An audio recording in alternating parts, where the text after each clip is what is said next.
Gratitude, gratitude, gratitude ಅಂತೇಳಿ ತುಂಬ ಜನ ಹೇಳ್ತಾರಲ್ಲ, ಗ್ರ್ಯಾಟಿಟ್ಯೂಡ್ ಪ್ರಾಕ್ಟೀಸ್ ಮಾಡಿ ನಿಮ್ಮ ಲೈಫಲ್ಲಿ ಡೈಲಿ ಗ್ರ್ಯಾಟಿಟ್ಯೂಡಿಂದ ತುಂಬ ಒಳ್ಳೆಯದಾಗುತ್ತೆ ಅಂತೇಳಿ. ಗ್ರ್ಯಾಟಿಟ್ಯೂಡ್ ಅಂದರೆ ಏನು? ಅದನ್ನು ಯಾಕೆ ಪ್ರಾಕ್ಟೀಸ್ ಮಾಡ್ಬೇಕು ನಾವು?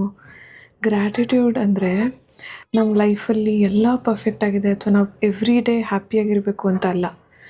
ನಮ್ಮದು ನಾರ್ಮಲ್ ಡೇಸಲ್ಲೂ, ಹಾರ್ಡ್ ಡೇಸಲ್ಲೂ ನಮ್ಮ ಲೈಫಲ್ಲಿ ಏನು ಒಳ್ಳೇದು ನಡೀತಾ ಇದೆ ಅದನ್ನು ನೋಟಿಸ್ ಮಾಡೋದು.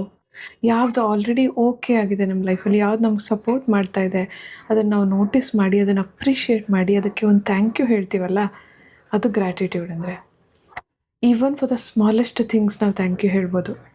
ಏನಕ್ಕೆ ಥ್ಯಾಂಕ್ ಯು ಹೇಳಬೇಕು, ಏನಕ್ಕೆ ಪ್ರಾಕ್ಟೀಸ್ ಮಾಡಬೇಕು ಅಂತ ಅಂದರೆ, ಗ್ರ್ಯಾಟಿಟ್ಯೂಡ್ ಪ್ರಾಕ್ಟೀಸ್ ಮಾಡೋದ್ರಿಂದ ನಮ್ಮ ಮೈಂಡು ತುಂಬಾ ಕಾಮ್ ಆಗೋದಕ್ಕೆ ಸ್ಟಾರ್ಟ್ ಆಗುತ್ತೆ. ಯೂಶ್ವಲಿ ನಮ್ಮ ಮೈಂಡ್ ಟ್ರೈನ್ ಆಗಿರೋದೇ ಹಾಗೆ. ನಾವು ಯಾವಾಗಲೂ ನೆಗೆಟಿವಿಟಿ ಕಡೆ ಫೋಕಸ್ ಮಾಡ್ತೀವಿ ಅಥವಾ ಎಲ್ಲಿ ಪ್ರಾಬ್ಲಮ್ಸ್ ಇದೆ ಅದ್ರ ಕಡೆ ಫೋಕಸ್ ಮಾಡ್ತೀವಿ. ನಾವು ಡೈಲಿ ಗ್ರ್ಯಾಟಿಟ್ಯೂಡ್ ಪ್ರಾಕ್ಟೀಸ್ ಮಾಡೋದ್ರಿಂದ ನಾವು ಆ ನೆಗೆಟಿವಿಟಿಯಿಂದ ಪಾಸಿಟಿವಿಟಿ ಕಡೆ ಬರೋದಕ್ಕೆ ಸ್ಟಾರ್ಟ್ ಮಾಡ್ತೀವಿ, ಅಂದರೆ ಸ್ಲೋಲಿ. ಸೊ ಆಗ ನಮಗೇನಾಗುತ್ತೆ, ನಮ್ಮ ಸ್ಟ್ರೆಸ್ ಲೆವೆಲ್ಸ್ ಕಡಿಮೆ ಆಗ್ತಾ ಹೋಗುತ್ತೆ. ನಾವು ತುಂಬ ಎವ್ರಿ ಡೇ ಒಳ್ಳೇದನ್ನ ನೋಟಿಸ್ ಮಾಡಿದಾಗ we feel more and more happy. Present ಮೂಮೆಂಟಲ್ಲಿ ಲೈಫ್ನ ಲೀಡ್ ಮಾಡೋದಕ್ಕೆ ಸ್ಟಾರ್ಟ್ ಮಾಡ್ತೀವಿ. ಸೊ ಹಾಗಾಗಿ ಗ್ರ್ಯಾಟಿಟ್ಯೂಡ್ ಪ್ರಾಕ್ಟೀಸ್ ಮಾಡಬೇಕು. ಸೊ ನಾಳೆಯಿಂದ 21 days of gratitude challenge start ಮಾಡೋಣ ಅಂತ ಅಂದ್ಕೊತಾ ಇದ್ದೀನಿ. ಏನೂ ಪ್ರೆಷರ್ ಇಲ್ಲ ಇದರಲ್ಲಿ, ಅಂದರೆ ನಾನು ಜರ್ನಲಿಂಗ್ ಮಾಡೋದು ಅದ್ರ ಬಗ್ಗೆ ಮಾತಾಡ್ತಿಲ್ಲ.